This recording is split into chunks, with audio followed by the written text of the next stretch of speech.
جناب ارشاد بٹی صاحب ہمارے ساتھ موجود ہیں۔ ارشاد بٹی صاحب، یہاں پر یہ فرمائیے کہ ہر پارٹی نے ایک بڑا ایکسٹینسو اپنا نیٹ ورک بنایا ہوا ہے، مطلب ٹویٹر ہے اور اس کے علاوہ سوشل میڈیا ہے، اور اس سے کوئی خطرہ نہیں ہے، نمبر ون۔ اور نمبر ٹو، یہ جو ان کے اپنے وزراء ہیں، کل آپ نے جام کمال صاحب کی بات سنی ہوگی کہ 20% پی ایس ٹی پی جو ہے اس کا زمین پر کوئی وجود ہی نہیں ہوتا۔ ایک اس پہ بات کریں گے اور پھر میں آئی پی پیز پہ بھی آتا ہوں۔ اور تیسرا، جو خود ان کی پارٹی میں کہتے ہیں 90 کروڑ روپے میں جناب فلاں سیٹیں بک گئیں، یہ ہو گیا وہ ہو گیا، تو یہ کیا کھچڑی ہے؟ اور حکومت بھی کیے جا رہے ہیں اور آہو بکا بھی کیے جا رہے ہیں۔ بٹی صاحب، پہلی بات تو کر لیتے ہیں سوشل میڈیا کی۔ سوشل میڈیا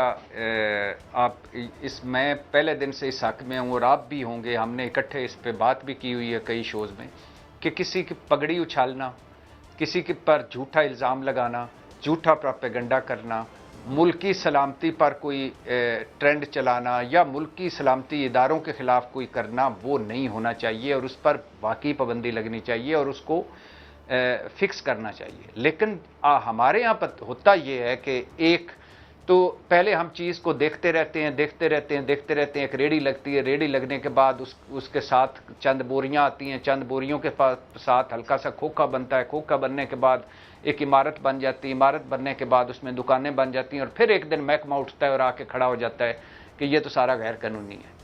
پہلا ایک تو یہ ہمارا رائی کا پہاڑ بناتے ہیں، پھر حل کرنے نکل پڑتے ہیں۔ دوسرا، یہ سارا اس میں دوسرا اینگل ہے بدنیتی کا، وہ ہے تحریک انصاف کا، کہ وہ قابو نہیں آ رہی۔ تحریک انصاف کیوں قابو نہیں آ رہی کسی بھی جماعت سے یا کسی بھی طرح سے؟ اس کی وجہ یہ کہ ان کا سوشل میڈیا سٹرانگ ہے۔ اب سوشل میڈیا پہ جہاں بہت ساری چیزیں نہیں ہونی چاہیے، وہاں سوشل میڈیا نے ہمارے جو یہ میڈیا ہے اس کو بھی مائنس کر دیا ہے۔ وجہ، میں جہاں بھی جاتا ہوں لوگوں سے ملتا ہوں، لوگ دو سوال کرتے ہیں۔ پہلا پوچھتے ہیں کہ ہم نے آپ کا ولاگ سنا تھا۔ اچھا، یعنی کسی 10 میں سے 2 مجھے کہتے ہیں کہ آپ کا ٹی وی پروگرام اب سنا تھا، باقی آپ کا ولاگ سنا تھا، آپ کا کلپ دیکھا تھا، پہلا۔ دوسرا، وہ ہلکا سا مسکرا کے کہتے ہیں کہ سر اب ٹی وی کون دیکھتا ہے، ٹی وی تو کمپرومائزڈ ہو گئے۔ تو یہ اب ہے ڈیجیٹل دور، اس میں اب ہے چاروں طرف سے پابندیاں لگا رہے ہیں، کیونکہ تحریک انصاف کا مضبوط ہے سوشل میڈیا، اور تحریک انصاف کی کسی جو بھی مضبوط ہوگی چیز اس کو ختم کرنا ہے، پہلا۔ دوسرا یہ ہے کہ کتنی بدقسمتی ہے، کتنی منافقت ہے، کتنی 2 نمبری ہے کہ وزیر اعظم بھی ایکس استعمال کر رہے ہیں، ٹویٹر، ساری حکومتیں، مریم نواز صاحبہ، سب کے سب، اور ایکس پر پابندی بھی ہے۔ اگر یہ اتنی بری چیز ہے تو پھر پوری پابندی لگائیں، اور اتنی اگر قومی سلامتی کو اس کا خطرہ ہے، اور اگر یہ بری چیز نہیں ہے، وزیر اعظم یا حکومت اس کو استعمال کر سکتی ہے، یعنی آپ کچھ چیزوں کو فلٹر آؤٹ کر کے استعمال کر سکتے ہیں، تو پھر کیا کریں گے؟ تو یہ ایسے 76 سالوں سے، سعید بھائی مجھ سے زیادہ آپ ہسٹری کو جانتے ہیں، 76 سالوں سے یہی ہوتا آ رہا ہے۔ نام بدلتے رہے ہیں، پہلے کسی اور چیز پہ پابندی تھی، پہلے اور اخبار پہ، وہ پتہ ہے آپ کو ہوگا کہ خبر جو ہوتی نہیں تھی چھپ جاتا تھا کہ وہ خبر اوپر سے نکال لی جاتی تھی کہ یہ نہیں چھپنی۔ تو یہ چیزیں جو اب نہیں پابندی لگا سکیں گے آپ کو۔ اب ڈیجیٹل دور ہے، اب آپ دنیا سے کٹ کے نہیں رہ سکتے، آپ گھروں میں واپس نہیں جا سکتے۔ خدا کے لیے کوئی سمجھ کریں، سارے سٹیک ہولڈرز کو بٹھائیں، ان کے ساتھ مل کر کوئی ایک لائے عمل اپنائیں، اور اس کی جو خلاف ورزی کرے اس پہ پابندی لگائیں۔ دوسری بات آپ نے کس کی تھی؟ یہ میں نے دوسری بات آپ سے کی تھی غالباً، یہ وزراء، یہ مسلم لیگ نون کے جو لوگ ہیں، جو خود کہتے ہیں جی کہ ہمارا بڑا مینڈیٹ ماشاءاللہ چوری ہو گیا ہے، اور یعنی خود معترض بھی ہیں اور حکومت کی مذہبی میں بھی ہیں۔ اس ملک میں غالباً 76 سالوں میں یہ واحد الیکشن ہے کہ جس پر سارے متفق ہیں کہ یہ جھرلو زدہ ہے اور دھاندلی زدہ ہے، یعنی جیتنے والے بھی متفق ہیں اور ہارنے والے بھی متفق ہیں۔ اور اس بار اس الیکشن میں بات یہ نہیں ہوئی کہ جو جیتنے والی پارٹی حکومت، پہلے تو یہ تھا حکومتی پارٹی کہتی تھی نہیں شفاف ہوئے ہیں، باقی سارے کہتے تھے، اس مرتبہ حکومتی پارٹی بھی کہہ رہی ہے کہ نہیں دھاندلی ہوئی ہے۔ جوید لطیف صاحب کہہ رہے ہیں کہ 90 کروڑ میں سیٹیں بیچی گئیں شیخو پورہ کی۔ ڈاکٹر نثار چیمہ مسلم لیگی کے جو امیدوار تھے وہ کہہ رہے ہیں مجھے بھی آفر کی گئی تھی کہ فارم 47 پہ میں تمہیں جتوا دیتے ہیں، نہیں۔ محمود خان کہہ رہے ہیں کہ مجھے بھی آفر ہوئی تھی فارم 47 پہ جتوا دیتے ہیں۔ لشکری رئیسانی کہہ رہے ہیں کہ مجھے بھی سیٹ دینے کی کوشش ہوئی تھی۔ اور مصطفیٰ نواز کھوکھر کہہ رہے ہیں کہ بھائی میں تو ہار گیا ہوں لیکن جو جیتا ہے وہ بھی ہارا ہوا ہے، اور حافظ نعیم کہہ رہے ہیں کہ بھائی جان یہ سیٹ میں جو جیتی ہے یہ میری نہیں ہے، کوئی اور جیتا ہے۔ تو یہ پہلا الیکشن ہے کہ جس پہ آپ کو مبارک دے قوم کو دینی چاہیے اور پورے ملک کو دینی چاہیے، کہ جس پہ سارے متفق ہیں کہ یہ دھاندلی زدہ ہے۔ پہلے متفق ہی نہیں ہوتے تھے، پہلے کنفیوژن پھیلاتے رہتے، اب سب متفق ہیں۔ تو دوسری بات یہ ہے کہ اگر یقین کریں جو باتیں سنی جا رہی ہیں مبینہ طور پر، وہ مبینہ کس لیے میں لفظ استعمال کر رہا ہوں کہ غالباً آپ لاہور میں بیٹھے ہوئے اور وہاں مریم نواز صاحب کی جو آزادی صحافت اور آزادی اظہار رائے والی حکومت ہے، جس نے ایک حد کے عزت قانون بھی بنایا ہے، تو میں اس لیے مبینہ طور پر کہہ رہا ہوں کہ یہ سارے کے سارے یقین کریں جب ان کی باتیں آف دا ریکارڈ سنتے ہیں تو حیرانی ہوتی ہے کہ کوئی جماعت یعنی یونان کی ایک جماعت جو 17 سیٹیں یا 21 سیٹیں یا میکسیمم 30 سیٹیں جیت لے، یونان کی جماعت، اور وہ یونان پر حکومت بھی کر رہی ہو اور وہ کانفیڈنس سے یونانی قوم کو بھاشن بھی دے رہی ہو اور نئے نئے کپڑے پہن کر وہ ہمیں ہمارا طریقہ کار، ہمیں اخلاقیات کے بھاشن دے رہی ہو، تو پھر یونان پہ ترس ہی آتا ہے۔ ٹھیک، اچھا اب میں ایک اور بہت ہی جو برننگ ایشو ہے، یہ مجھے یاد ہے تقریباً 2012 میں پہلی دفعہ میں نے IP پیس پہ پروگرام کیا تھا بھٹی صاحب، اور تب جو میں جس چینل میں تھا اس کے جو باس تھے ٹاپ، انہوں نے آ کے مجھے بڑا کہا کہ جی یہ کیا ہے آئیڈیا، روٹن آئیڈیاز ہیں۔ آج یہ حالت ہے کہ جناب گوہر اعجاز صاحب جو خود ایک ایپٹما کے چیئرمین رہے ہیں، میرے ساتھ بیٹھے ہوئے تھے چند دن پہلے رانا کاشف صاحب جو ہیں اس کے، یہ ہر آدمی رو رہا ہے، پیٹ رہا ہے، کیا یہ چلے فارم 47 کو گولی مارے ہیں۔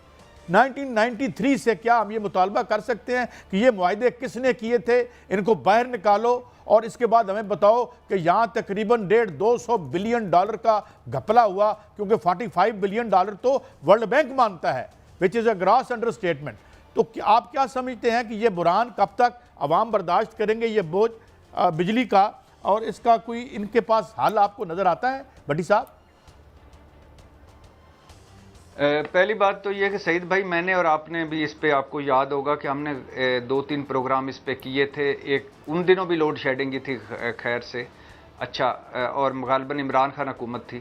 اچھا، اب یہ ایشو یہ ہے بھائی جان کہ جو میں اس کو اس طرح دیکھتا ہوں کہ ہماری 76 سالہ ملک کی تاریخ میں کچھ ایسے بلنڈرز ہوئے ہیں جنہوں نے اس ملک کا سوا ستیہ ناش کیا۔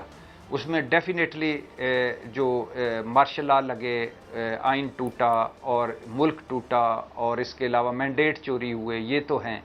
لیکن ایک جو بھٹو صاحب نے نیشنلائزیشن کی، ایک وہ، اور دوسرا یہ جو IPPs کے ساتھ جنہوں نے ایگریمنٹ کیے، یہ جو قومی مجرم ہیں اور جو کسی بھی مہذب معاشرے میں ہوتا اگر ایسا، یا رول آف لا والے معاشرے میں جہاں اصول، منطق، اخلاقیات ہوتی، تو یقین کریں یہ نہیں، جنہوں نے یہ معاہدے کی ان کے خاندان منہ چھپاتے پھرتے، اور وہ سیاست کیا پتہ نہیں وہ ان کے ساتھ کیا کچھ ہو جاتا۔ لیکن یہ سارے مجرم چہرے بدل کر ہمیں پھر یعنی ہمیں نظر آتے ہیں اقتدار میں، اور یہ سارے قومی مجرم ہمیں بتاتے ہیں کہ بس فکر نہ کرو، انج ہو جائے گا تو انج ہو جائے گا۔ آپ مجھے بتائیں، آپ جانتے ہیں سادہ الفاظ میں کہ جس شرمناک جو معاہدے ہوئے ہیں، اور مزے کی بات ہے کہ اس کے فرنٹ پہ غیر ملکی ہیں، بیک پہ سارے اپنے ملکی ہیں۔ عمران خان دور میں جو نجی بجلی گھر ڈاکوں پر جو ایک رپورٹ پبلک ہوئی تھی، شوگر ڈاکوں پر جو رپورٹ پبلک ہوئی تھی، یا آٹا گندم ڈاکوں پر جو رپورٹ پبلک ہوئی تھی، ان تینوں کے جو 80% لوگ تھے ان کے پیچھے وہ ایک تھے، یعنی کوئی اس کو اگر 100 خاندان بھی نہیں، 50 خاندان تھے جو ٹوٹل تھے۔ اب اس میں فرنٹ پہ غیر ملکی ہیں، بیک پہ یہ خود ہیں، اور انہوں نے ظالموں نے یہ ایسے کیے معاہدے کے، یعنی 10 میگا واٹ اگر ایک نجی بجلی گھر کا ہے تو ادائیگی ڈالروں میں ہوگی، ہم 10 خریدیں گے تو پھر بھی مکمل ادائیگی، 10 نہیں خریدیں گے تو پھر بھی مکمل ادائیگی، بند پڑا ہوگا تو پھر بھی مکمل ادائیگی۔ اور دوسری بات یہ ہے کہ ان کو ایندھن اور ان کو سارا، اور جو ابھی آپ کے یہ جو سائیوال والا جو کوئلے والا جو سکینڈل سامنے آیا تو پھر لگ پتے جائیں گے۔ اب اس کا حل یہ ہے، ایک حل ہے، وہ عمران خان نے کوشش کی، لیکن ایک ہمالیہ سے اونچا اور سمندروں سے گہرا دوست آ گیا سامنے، اور کیونکہ فرنٹ پہ ان کو رکھا ہوا تھا اور ایک دو اور اندر کے مافیاز اتنے اکٹھے ہوئے کہ وہ جو تھن میجارٹی پہ عمران خان تھی وہ کس فرنٹ پہ لڑتا، تو وہ خیر وہ نہ ہوا۔ ایک ہے کہ معاہدے نئے سرے سے کیے جائیں، دوسرا ہے کہ ان معاہدوں سے جان چھڑائی جائے اور سولر پر منتقل کیا جائے. تیسرا ہے کہ سستے ذرائع ڈھونڈے جائیں بجلی کے.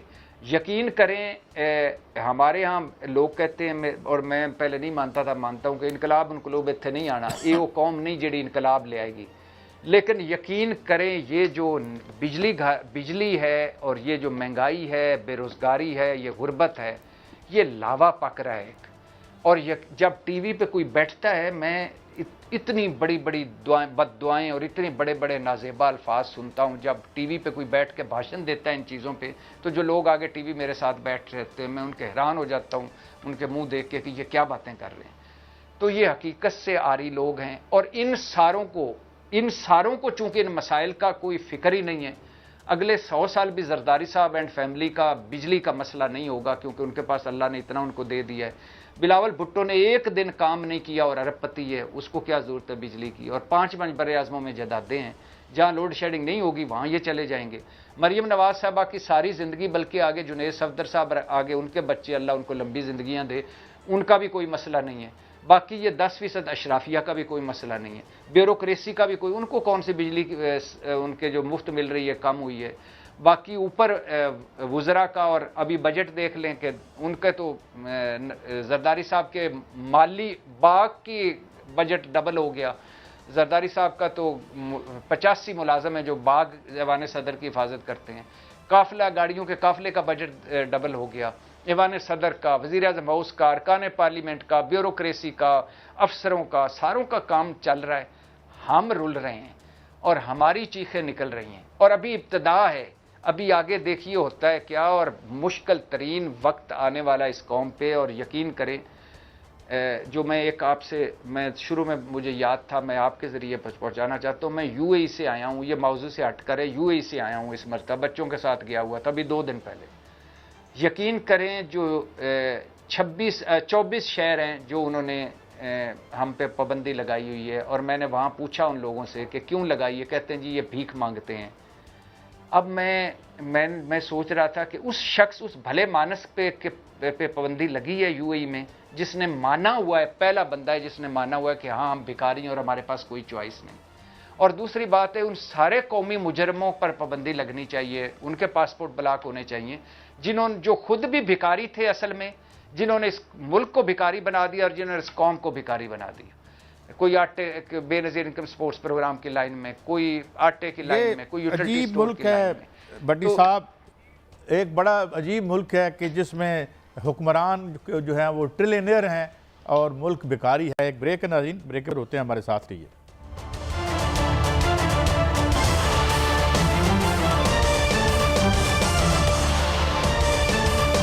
Welcome back. کہ آج ایک ایسا رو جاری ہوا ہے, اور اس ایسا رو کے تحت یہ کہا گیا ہے کہ کسی بھی شخص کے جو ٹیلی فون جو ہے اسے ٹیپ کیا جا سکتا ہے. اور میں نے ابھی پوچھا اپنے پہلے سیگمنٹ میں بابر اوان صاحب سے, تو انہوں نے کہا کہ یہ قانون کہیں بھی موجود نہیں.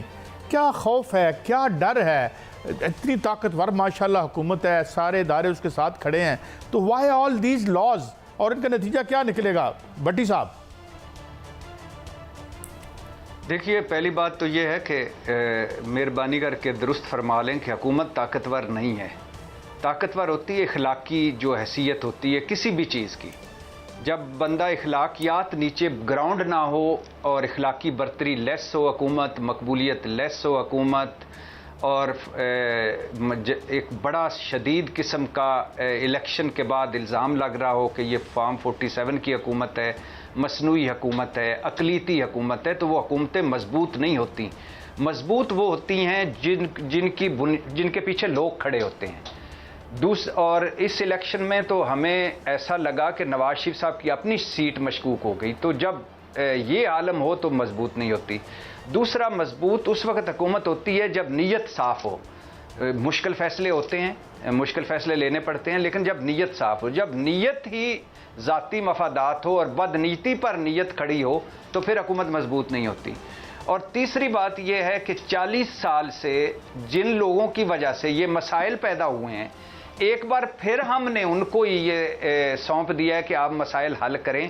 تو جو مسئلے ہیں وہ مسئلے حل کر رہے ہیں, بڑے مسئلے چھوٹے مسئلے حل کر رہے ہیں. تو جو مسائل ہوں وہ کبھی مضبوط نہیں ہوتے مہربانی کر کے اس پورے نظام میں, تو یہ مضبوط نہیں ہے.